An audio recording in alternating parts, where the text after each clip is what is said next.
दरअसल एक दिन अचानक मक्का में जोरदार तूफान आया, जिससे जमजम के कुएं का पानी बह गया और पानी का नामो निशान मिट गया। इसके बाद मक्का में पानी की भयंकर कमी हो गई। लोग पानी के लिए इधर उधर भटकने लगे, लेकिन कहीं भी पानी नहीं मिला। बच्चे, जवान, बुजुर्ग सब प्यास से बेहाल हो गए।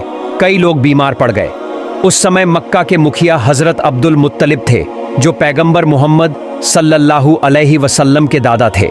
परेशान लोग उनके पास पहुंचे और बोले, आप हमारे मुखिया हैं, कुछ कीजिए। अगर जमजम का पानी नहीं मिला तो हम सब मर जाएंगे। यह सुनकर हजरत अब्दुल मुत्तलिब बहुत चिंतित हो गए। उन्होंने सोचा कि जमजम के कुएं से पानी कैसे निकले, लेकिन कोई हल नजर नहीं आया। उन्होंने अल्लाह से दुआ मांगी, अलग अलग मन्नतें मांगी, मगर कुछ भी असर नहीं हुआ। आखिरकार उन्होंने कहा, अगर अल्लाह ने मक्का को इस मुसीबत से बचा लिया और जमजम का पानी फिर से बहने लगा, तो मैं अपने 10 बेटों में से एक को अल्लाह की राह में कुर्बान कर दूंगा। उनकी दुआ कबूल हुई।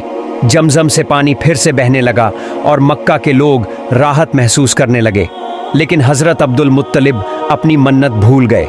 फिर एक रात जब वे सो रहे थे तो उन्होंने सपना देखा। अल्लाह ताला उन्हें याद दिला रहे थे, अब्दुल मुत्तलिब, क्या तुम भूल गए कि तुमने मन्नत मांगी थी? अब उसे पूरा करो। अगली रात फिर वही सपना आया। इस बार हुक्म और सख्त था, अगर 7 दिनों के अंदर तुमने अपनी मन्नत पूरी नहीं की तो तुम्हारे सभी बेटे मर जाएंगे और जमजम का पानी फिर से सूख जाएगा। अब हजरत अब्दुल मुत्तलिब घबरा गए, लेकिन उन्होंने इस सपने के बारे में किसी को कुछ नहीं बताया। तीसरी रात फिर वही सपना आया। इस बार अल्लाह का हुक्म बहुत सख्त था, अब्दुल मुत्तलिब, अब और देर मत करो, अपने 10 बेटों में से एक को कुर्बान करो। अब तो वह बहुत डर गए। उन्होंने अगले ही दिन अपने सभी बेटों को बुलाया। जब सारे बेटे आ गए तो हजरत अब्दुल मुत्तलिब ने उन्हें अपना सपना बताया और बोले, मेरे प्यारे बेटों, मैंने अल्लाह से मन्नत मांगी थी कि अगर जमजम का पानी फिर से बहने लगे तो मैं तुम में से एक को अल्लाह की राह में कुर्बान कर दूंगा। अब अल्लाह का हुक्म आ गया है कि मैं अपनी मन्नत पूरी करूं। अगर मैंने ऐसा नहीं किया तो तुम सब मर जाओगे और जमजम का पानी हमेशा के लिए बंद हो जाएगा। अब बताओ मुझे क्या करना चाहिए? यह सुनकर तौरा के जानकारों ने कहा, हे अब्दुल मुत्तलिब, आपने जो मन्नत मांगी थी अब अल्लाह ताला उसे पूरा करने का हुक्म दे रहे हैं। आपको अपने 10 बेटों में से एक को कुर्बान करना होगा। यह सुनकर हजरत अब्दुल मुत्तलिब बहुत परेशान हो गए। वह सोचने लगे कि किस बेटे को कुर्बान करें। उनके लिए सभी बेटे बहुत प्यारे थे। कोई रास्ता न दिखा तो उन्होंने अगले दिन अपने सभी बेटों को बुलाया। सबसे पहले उन्होंने अपने बड़े बेटे हजरत अब्बास से कहा, बेटे, मैंने अल्लाह से मन्नत मांगी थी कि अगर जमजम का पानी फिर से बहने लगे तो मैं तुम में से एक को कुर्बान कर दूंगा। अब मुझे अपनी मन्नत पूरी करनी है। हजरत अब्बास यह सुनकर चौंक गए और बोले, अब्बा, ये कैसी मन्नत है, मैं इसे पूरा नहीं कर पाऊंगा। फिर उन्होंने अपने दूसरे बेटे हजरत हमजा से कहा, बेटे, क्या तुम मेरी मन्नत पूरी करोगे? हजरत हमजा ने जवाब दिया, अब्बा, आपने कैसी मन्नत मांग ली, मैं अपनी जान देकर भी इसे पूरा नहीं कर सकता। इसी तरह जब उन्होंने अपने बाकी बेटों से पूछा तो कोई भी कुर्बानी के लिए तैयार नहीं हुआ। अब बारी आई उनके सबसे प्यारे बेटे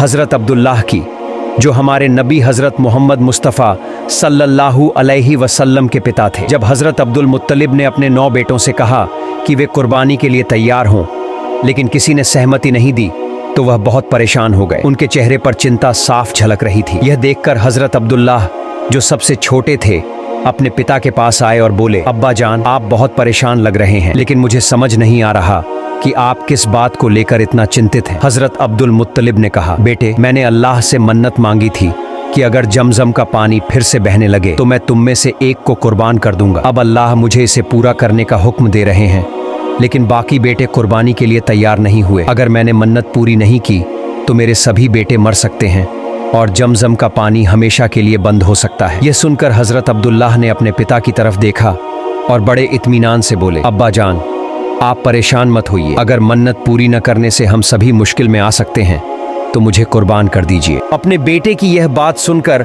हजरत अब्दुल मुत्तलिब की आंखें भर आईं। एक तरफ खुशी थी कि उनका बेटा अल्लाह की राह में कुर्बानी के लिए तैयार है, लेकिन दूसरी तरफ यह सोचकर उनका दिल भारी हो गया कि उन्हें अपने सबसे प्यारे बेटे को खोना पड़ेगा। लेकिन अब उनके पास कोई और रास्ता नहीं था। अगर वह हजरत अब्दुल्लाह को कुर्बान नहीं करते तो उन्हें अपने सभी बेटों को खोने का खतरा था और जमजम का पानी हमेशा के लिए बंद हो सकता था। जब हजरत अब्दुल मुत्तलिब ने अपने बेटे की कुर्बानी का फैसला किया तो यह खबर पूरे मक्का में फैल गई। लोग बहुत दुखी हो गए क्योंकि वे हजरत अब्दुल्लाह से बहुत प्यार करते थे और उन्हें खोना नहीं चाहते थे। इसी दौरान हजरत अब्दुल्लाह की फूफी फातिमा दौड़ती हुई आईं। वह तौरा के ज्ञान में निपुण थीं और जानती थीं कि तौरा में लिखा है कि हजरत अब्दुल्लाह की संतान से आखिरी नबी जन्म लेंगे।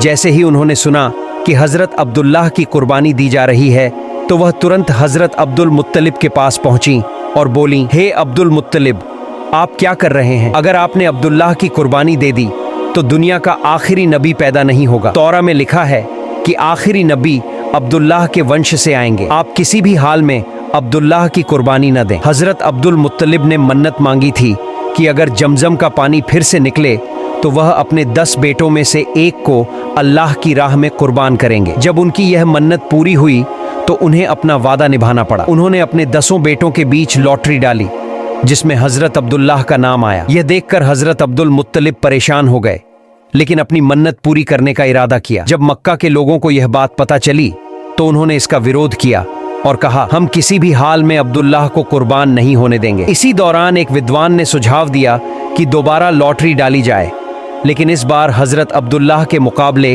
ऊंट का नाम रखा जाए। जब पहली बार पर्चा निकाला गया तो फिर से हजरत अब्दुल्लाह का नाम आया। मक्का के लोगों ने दोबारा लॉटरी डालने को कहा। यह प्रक्रिया 99 बार दोहराई गई, लेकिन हर बार हजरत अब्दुल्लाह का नाम ही आया। अब हजरत अब्दुल मुत्तलिब और ज्यादा परेशान हो गए। उन्हें समझ नहीं आ रहा था कि क्या करें। आखिरकार उन्होंने 100 ऊंटों का इंतजाम किया और फिर से लॉटरी डाली। जब आखिरी बार पर्चा निकाला गया तो इस बार ऊंट का नाम आ गया। मक्का के लोगों में खुशी की लहर दौड़ गई। हजरत अब्दुल मुत्तलिब ने 100 ऊंटों की कुर्बानी दी और इस तरह हजरत अब्दुल्लाह की जान बच गई। हजरत अब्दुल्लाह बेहद खूबसूरत और नेक दिल इंसान थे। उनकी सुंदरता की चर्चा पूरे मक्का में थी। मक्का की औरतें चाहती थीं कि वे उनका पति बने और कई जगहों से शादी के रिश्ते आने लगे, लेकिन वह किसी भी रिश्ते के लिए तैयार नहीं हुए। हजरत अब्दुल मुत्तलिब ने अपने मित्र वाहब बिन अब्दुल मनाफ से वादा किया था कि वह अपनी बेटी आमिना का विवाह उनके पुत्र अब्दुल्लाह से कराएंगे। आमिना मदीना में रहती थीं और उनके पिता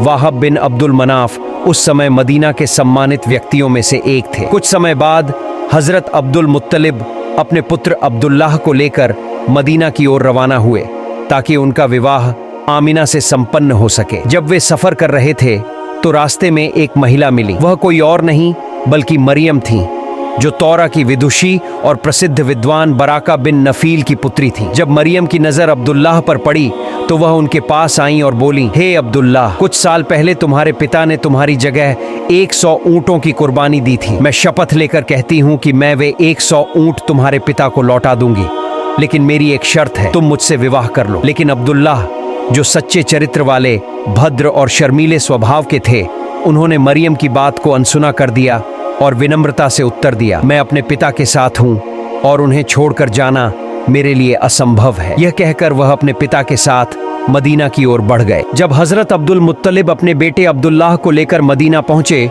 तो वे वाहब बिन अब्दुल मनाफ के घर गए। वहां आमिना और अब्दुल्लाह का विवाह संपन्न हुआ। आमिना बहुत सम्मानित परिवार से थीं और मदीना की महिलाओं में उनकी प्रतिष्ठा थी। शादी के बाद कुछ समय तक अब्दुल्लाह अपने ससुराल में रहे, फिर आमिना को लेकर मक्का लौट आए। कुछ समय बीतने के बाद एक दिन अब्दुल्लाह रास्ते से गुजर रहे थे तो उन्होंने फिर से मरियम को देखा, लेकिन इस बार मरियम का व्यवहार पहले जैसा नहीं था। वह चुपचाप वहां से चली गई। अब्दुल्लाह को यह अजीब लगा तो उन्होंने उसे रोककर पूछा, हे मरियम, पहले तुमने मुझसे विवाह का प्रस्ताव रखा था, लेकिन आज बिना कुछ कहे चली गई, इसका क्या कारण है? मरियम ने उत्तर दिया, अब्दुल्लाह, जब मैंने तुम्हें पहली बार देखा था तब तुम्हारे चेहरे पर एक खास नूर था जो पहले मैंने किसी और के चेहरे पर नहीं देखा था। इसी कारण मैंने तुमसे विवाह की इच्छा जताई थी, लेकिन आज तुम्हारे चेहरे से वह नूर गायब हो गया है। अब यह नूर किसी और का हकदार बन चुका है, तुम्हारी पत्नी आमिना, इसलिए अब मुझे कुछ कहने की जरूरत नहीं। इतना कहकर मरियम वहां से चली गई और अब्दुल्लाह भी अपने घर लौट आए। कुछ समय बाद हजरत अब्दुल मुत्तलिब ने